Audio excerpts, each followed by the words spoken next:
Hello there.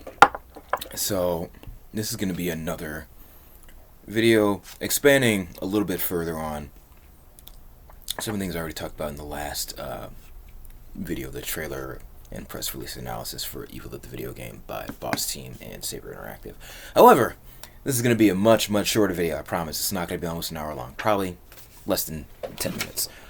Just a couple things that I thought about after reviewing the video and reviewing the trailer and just, letting things kind of like brew in my mind, thinking about stuff that I wanted to talk about that I missed because, I talk too much, and also I tried making that video like 4 times, and things I mentioned before I forgot to mention in the final version. So, without further ado, here we go.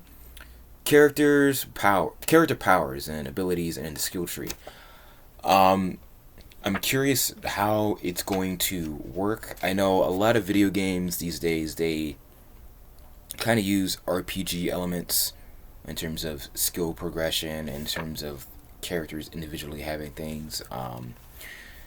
Seeing as how this game, based off the press release and the trailer, is primarily a online multiplayer experience, it'll be interesting to see how it is compared to other online multiplayer co-op games and PvP games in a similar vein, such as World War Z, which is by the same people, or Left 4 Dead, which is like the main game that a lot of companies have taken inspiration from and have kind of adapted. We see it in games like World War Z, and we sort of kind of see it in games like Friday the 13th, Dead by Daylight, the spiritual successor that's coming out next year by Turtle Rock Studios, Back 4 Blood. And that leads into another thing I wanted to discuss, which is standing out from other games that are similar, because it seemed like at the Game Awards it was like one game announcement after one game announcement after another of being similar. You like games like this game, the Evil Dead game, games like Back 4 Blood, games like Evil West, and there was something else I'm sure where they all kind of have like the similar vibe, where it's like it's set in a horror world, and you have monsters or zombies or demons and devils, and you're using melee weapons and guns to fend for yourself or work together as a team. And there's gonna be gamers, and I've already seen comments online of gamers that are like, "Oh, we already have so many games that are like this," and it's like it's trying to find that balance of paying respects to things that have come before and being a part of a certain genre, but also standing out and being different and being noticed instead of being only compared to everything that's come before and falling by the wayside. Because it is an Evil Dead property, it already has a lot going for it in terms of standing out, in terms of, what the IP is, which allows it to have a unique story all on its own, unique characters all on its own, a unique blend of horror and humor all on its own. And in terms of gameplay mechanics, like in terms of, the antagonistic side, the bad guys, the villains, the fact that not only can you because it's not a zombie game. Like, Deadites are different than zombies. A lot of people don't realize that, but Deadites are different from zombies. And this is an example of me admitting when I'm wrong. Years ago, like literally a decade ago, I remember I left comments in a discussion on YouTube saying that I personally felt like Deadites were a type of zombie. Now, looking back on it, I'll admit I was wrong. No, Deadites are 100% different than zombies.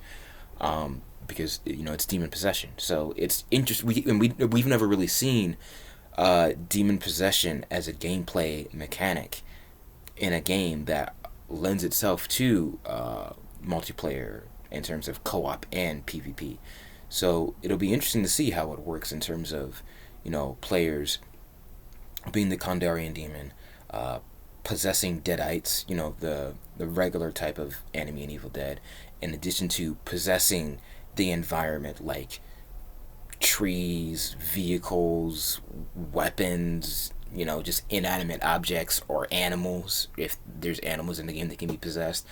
And then on top of that, being able to possess other players. The fact that you can possess another character that is controlled by a player. The fact that a survivor player can lose control of themselves to another player. That's a huge, interesting gameplay mechanic that as far as I know, we've never really seen before. We've seen something similar in terms of like you use an item or an attack that causes the player to not move properly, like forward is back and left is right and up is down, but not full on not be able to control yourself and lose yourself to another person that is taking you for a joyride basically and making you do things that are out of your control. So that's interesting. What was I gonna say? I kind of briefly touched on character powers and abilities. I know like other games have like different perks that you can have, like Friday the 13th and Dead by Daylight, and different items. I'm curious if perks that you get as a character will be specific and tied to that character solely, or if they will be shared among other characters. Like I know Friday the 13th, for example, whatever perk you unlock, it's shared among everybody. You don't. It's not like Dead by Daylight where you have to go through a skill tree to unlock a perk and then make it teachable, and then switch to another character and go through a skill tree to unlock that teachable perk and apply it to them. They've shared among everybody. I know this game has a skill tree, so it'll be interesting to see if different characters have different powers and abilities that are tied specifically to them. Like for example, Pablo. Since he is El Brujo Especial, is he gonna work like a mage type character, because he has like basically magic supernatural powers?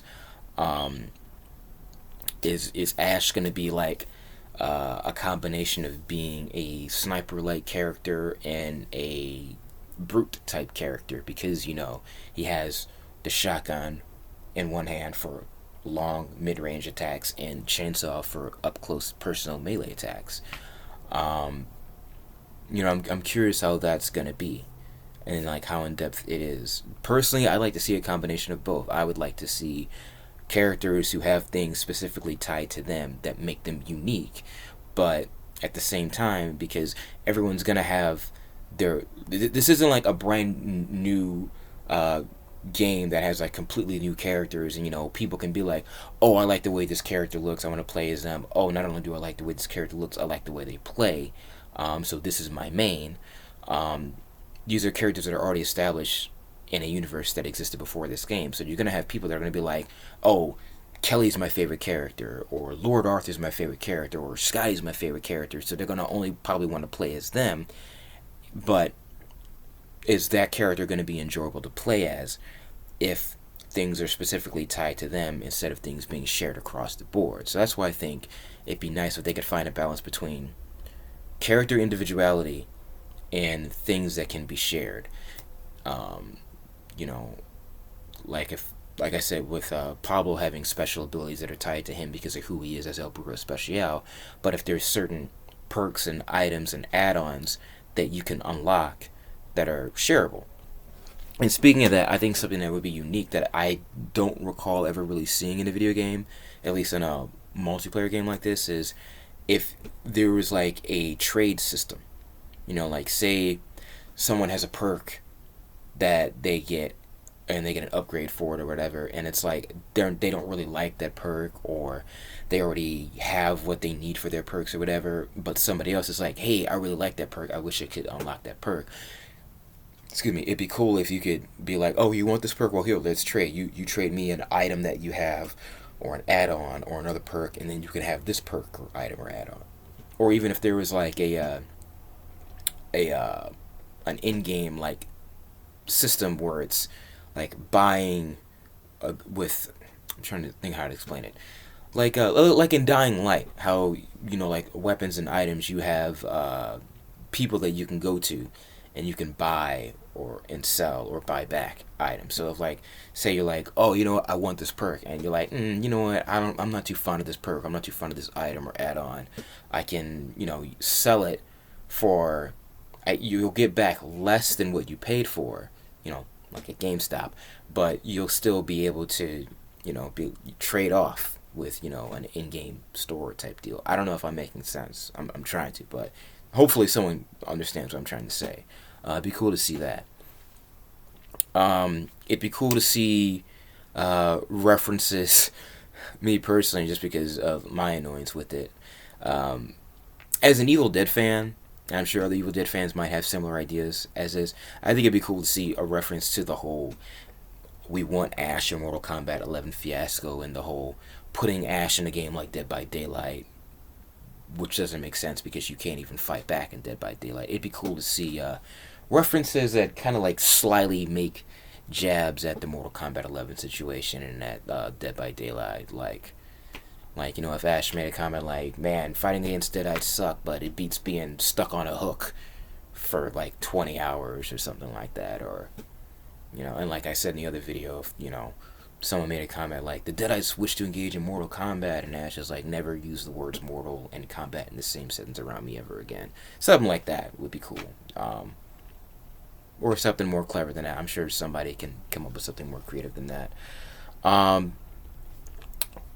Piggybacking off of what I mentioned earlier in terms of standing out amongst games, one thing I want to mention is there's already a lot of horror games that have online co-op and PvP that utilize the idea of 4 versus 1. So if it's not too early, me personally, I think this game should be 5 versus 1 or 5 versus more than 1, because you can have more than one antagonistic villain with the Deadites. Because, I mean, if you think about it, you could find a way for there to be multiple players being different Deadites. So, like, you have a team of Deadites, and maybe one person is, like, the main big bad Deadite. This is the Kandarian demon.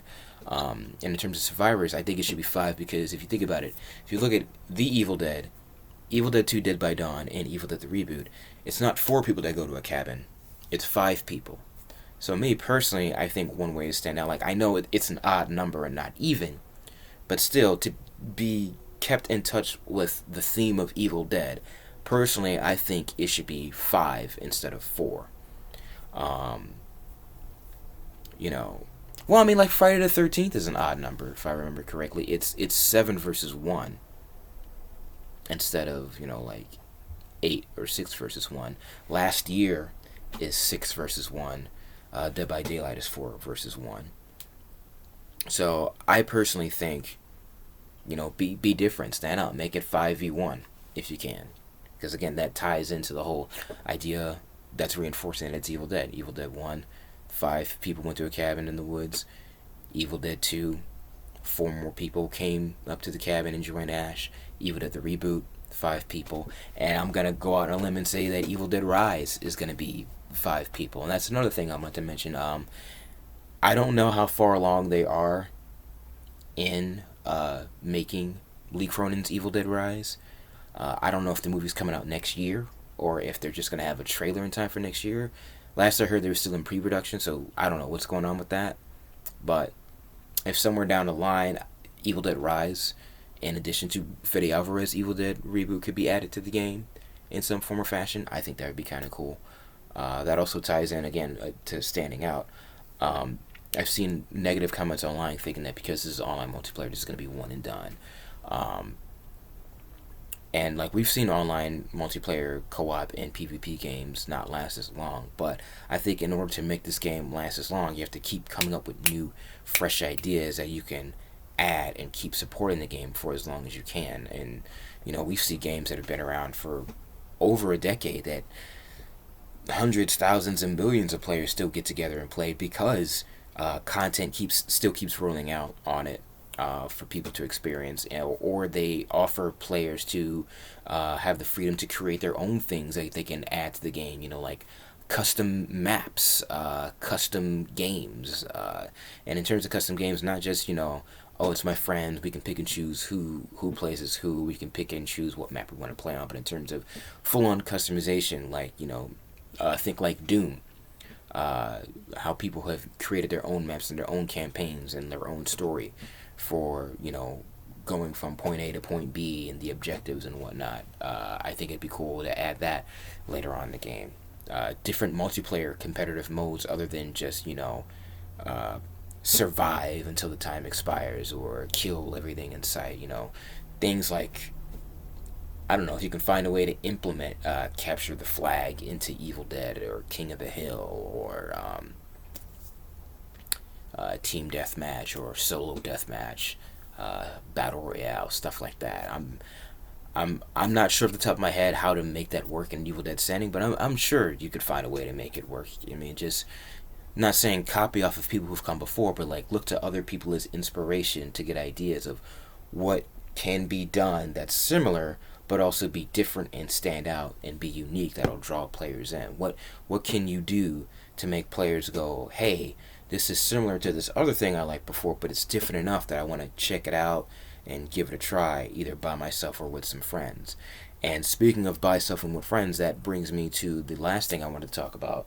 Another thing that I've seen a lot of concern on the internet, like literally, and I know Boss Team and Saber have already seen these comments everywhere because it's literally on every single social media post, every video, every picture, everywhere. Everyone keeps asking if there's going to be single player. I'm under the impression that there is going to be single player because it's the same folks who did World War Z, and they have it. It's like you can do, like, because people keep forgetting in the press release it mentions two things. It says co-op and PvP. Those are two separate things. They can go hand in hand, but they're two separate identities. PvP is player versus player. Co-op is a story-driven campaign that you play with your friends against the AI. You're not playing against another player, PvP. You're working together with other players to get to the end of a campaign. And a campaign has a story. And because of that, I'm under the impression that you can do an offline campaign where instead of playing with other players, you have AI controlled teammates as you fight Deadites in the story. Not only that, Bruce Campbell himself had mentioned that this game is essentially going to be Season 4 of Ash vs. Evil Dead, and I was about to call them by their character names. Dana and Ray have also teased the story to this game. And I'm not going to give anything away, but I know people who know people who know people that know that this game is going to have a story. So people need to relax. But that said, it would be nice if Boss Team and Saber, if you guys are watching, if you guys, just to get people to shut up asking about it, if you could just make a statement saying, yes, the game will have offline single player mode. Because unfortunately there are people that are swearing that they're not going to play this game whatsoever. They're disappointed. They're like, fuck this game. Simply because they believe that there's no offline story mode. Which is ridiculous. Obviously going to have it. And if it's not going to, if it weren't going to have it, still, I don't understand complaining so hard. Like, we haven't had a console Evil Dead game in 15 years. Like, at this point, I'd be happy if it was just a game about Ash Williams killing Deadites that are trying to attack him while he's taking a shit, watching paint dry. Like, I would be fine with that. Because that would still be better than Dead by Daylight. Pretty sure I made that joke in the last video. But anyways, that's all I really wanted to say. At least this video was 20 minutes instead of almost an hour. Was there anything else I wanted to say? Nope, I think that was it. So, yeah, covered everything. So, hope you enjoyed this video. Boss Team and Saber, if you watched this video, hope you enjoyed it. Oh, actually, no, there was one more thing. So this video is going to be almost 20 minutes. I think it'd be really awesome if Boss Team and Saber either openly or like privately selected fans, hardcore fans, like myself, to participate in a form of beta testing. If not exactly beta testing, then to be able to play an early build of the game, you know, like an alpha or a beta, and allow us to, you know, stream or record our reactions while playing the alpha and beta to help generate more interest in the game and get other fans more excited and get people who may not be fans of Evil Dead to be excited to play this game. I think that would be a really smart, groovy idea. But yeah, That's all I wanted to say. So catch you on the flip flop and stay groovy.